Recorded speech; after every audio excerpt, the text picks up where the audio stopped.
여기에 통증이 있다면은 암은 벌써 시작됐을 수도 있습니다. 그러니까 내가 잠도 충분히 자고 충분히 휴식을 취하는데도 이상하게 피곤해요. 꼭 병원에 가보셔야 됩니다. 오늘은 암의 전조 증상에 대해서 좀 알아보겠습니다. 이 전조 증상을 아는 건 매우 중요한데요. 왜냐하면 전조 증상을 빨리 캐치하면 암을 조기에 발견할 수 있고 조기에 암을 발견하면 암이 완치될 확률이 매우 높아지기 때문입니다. 그래서 암의 전조 증상은 암의 종류와 발생 부위에 따라 다를 수 있겠지만 많은 암에서 공통적으로 나타나는 경향이 있는 주요 전조 증상들을 소개해드리겠습니다.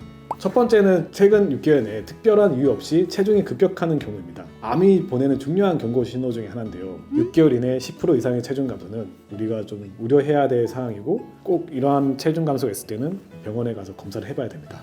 원인은 이제 암세포가 급격히 분열을 하게 되면은 이 신체 에너지를 소비하는 특성이 있어서 이제 먹는 양은 똑같아도 체중은 급격히 감소할 수가 있습니다. 그리고 암 자체가 암이 생기게 되면은 암 종에 따라서 식욕저하를 유발하는 경우가 있어서 식욕저하가 동반되어서 체중 감소가 급격히 저하가 되는 경우도 있기 때문에 체중 감소뿐만 아니라 특별한 이유 없이 식욕저하도 있다면은 암을 한번 의심해보고 꼭 병원에 가서 검사를 해보셔야 됩니다. 대표적으로 이제 식욕저하 관련된 암으로는 소화기 계통이랑 관련된 암이 들 수 있는데 췌장암, 위암, 대장암 등이 있고 폐암이나 식도암 등에서도 흔히 나타난다 볼 수 있습니다. 두 번째 대표적인 전조 증상은 이유를 알 수 없는 피로감입니다. 그러니까 내가 잠도 충분히 자고 충분히 휴식을 취하는데도 이상하게 피곤해요. 이런 경우에는 암을 한번 의심을 해봐야 돼요. 이제 원인은 아까 체중 감소와 비슷한데 먹는 양은 똑같은데 불필요하게 에너지 소비가 크다 보니까 똑같은 양을 먹고 이 에너지를 효율적으로 못 쓰고 암세포들이 다 소비를 해버리니까 이유 없이 피곤한 거죠. 이런 분들은 꼭 한번 암을 의심해 봐야 되고, 이런 피로감을 호소할 수 있는 대표적인 암이 혈액암. 혈액암 같은 경우는 또 빈혈이랑 동반된 경우가 많기 때문에 빈혈이 있으면 또 우리가 피곤하잖아요. 어지럽고. 그래서 혈액암이 대표적이고, 대장암이나 위암, 그리고 간암, 폐암 등도 이런 피로감이 동반될 수 있습니다.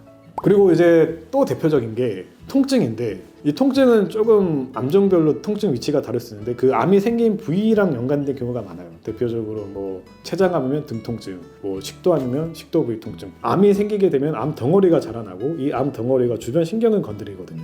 그런 경우는 이제 통증이 나타날 수 있기 때문에 내가 이유도 없이 어디 부딪히거나 무리하지도 않았는데 뭔가 이 생뚱맞은 부위가 아프다. 그러면 그 부위 암을 한번 의심해 봐야 되고, 그런 경우는 이제 빠르게 병원에 가서 검사를 한번 해보는 게 좋아요. 그래서 예를 들면은 여러 가지 생각할 수 있겠죠. 아까 얘기했듯이 뼈에 암이 생기면 뼈 부위 통증이 생길 수 있고, 또 뇌 종양이 생기면 두통이나 경련 이런 것들이 생길 수 있고, 간암이 생기면은 상복부 통증 이런 게 나타날 수 있고, 전립선암이 있으면은 비뇨기계 쪽으로 통증이 생길 수 있고, 그래서 이런 통증이 생기면은 꼭 병원에 가보셔야 됩니다.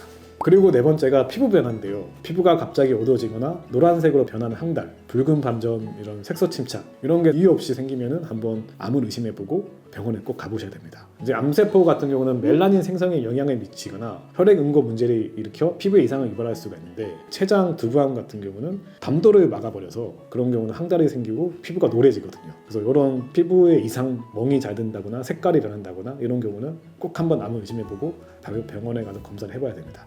그리고 이제 다섯 번째가 소변이나 대변에서 출혈이 있다거나 분비물의 변화가 있을 때입니다. 예를 들면 이제 우리가 위암이나 상부 위장관에서 암이 생겨서 출혈이 생기면은 변 색깔이 검해져요.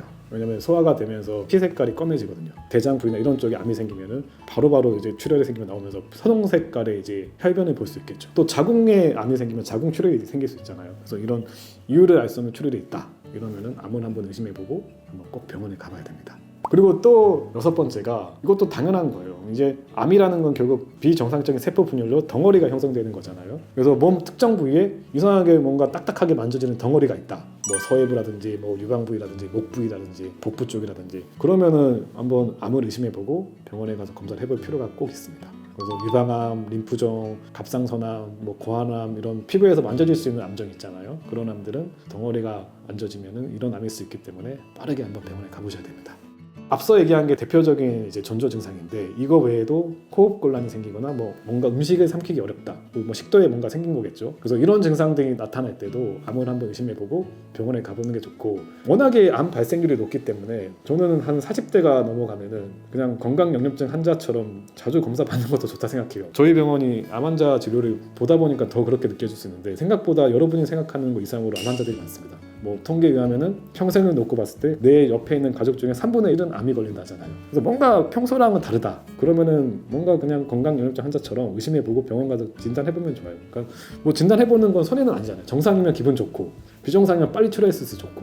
그래서 뭔가 내가 평소랑 다르다면은 가까운 내과나 아니면 뭐 가까운 병원 가서 검사를 꼭 해보시길 추천드립니다.